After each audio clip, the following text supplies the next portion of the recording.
Salut la team InvestiFlow. J'espère que vous allez bien. Aujourd'hui, on va parler d'un sujet qui nous concerne tous, la réalité financière d'un étudiant qui refuse de se contenter des galères habituelles.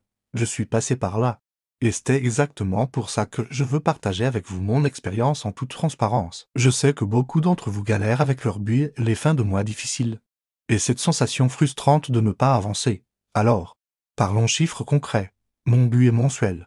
C'est comme un puzzle qu'il faut assembler intelligemment. Le loyer me prend 450 € dans une colocation, pas le choix, c'est le plus gros morceau. Un ciné par-ci et une sortie par-là, mais toujours avec un plan.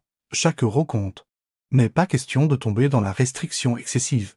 J'ai mis en place des systèmes d'épargne automatique, même si c'est 20 € par mois, pour les manuels scolaires. Je privilégie l'occasion ou le digital. Je partage les abords streaming avec mes colocs. Petit à petit, ces économies s'accumulent. C'est pas le montant qui compte. C'est la discipline. Je consacre du temps à apprendre sur la finance, l'entrepreneuriat, les nouvelles technologies. On est là pour grandir ensemble. Partager nos expériences et nos victoires, même les plus petites. Ensemble, on va plus loin. C'est un investissement qui ne coûte souvent que du temps, mais qui rapporte énormément. Je mets systématiquement 50 € de côté pour ces moments-là, parce que la vie étudiante, c'était aussi ça. Pour les courses, j'ai réussi à optimiser à 200 € par mois en faisant mes emplettes dans les bonnes enseignes et en planifiant mes repas. Le transport, avec ma carte étudiant, ça me revient à 75 €. Puis, j'ai commencé à investir petit à petit dans ma formation. Dans des projets parallèles. Je suis un investisseur en devenir.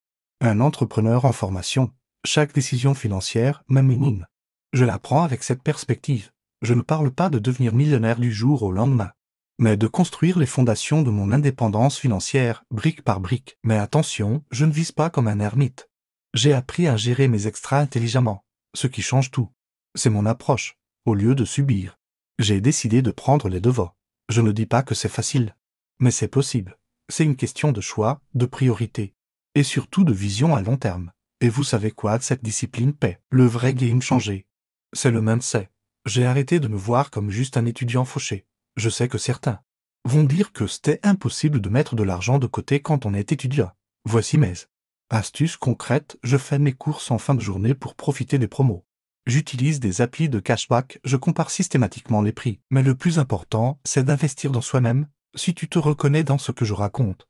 Si toi aussi tu veux sortir du schéma classique de l'étudiant qui galère, rejoins la communauté InvestiFlow. N'oublie pas de liker cette vidéo si elle t'a apporté de la valeur, de t'abonner pour ne pas rater les prochains contenus et surtout, dis-moi en commentaire quel est ton objectif financier en tant qu'étudiant. Merci d'avoir regardé jusqu'au bout, prenez soin de vous et on se retrouve très vite pour une nouvelle vidéo.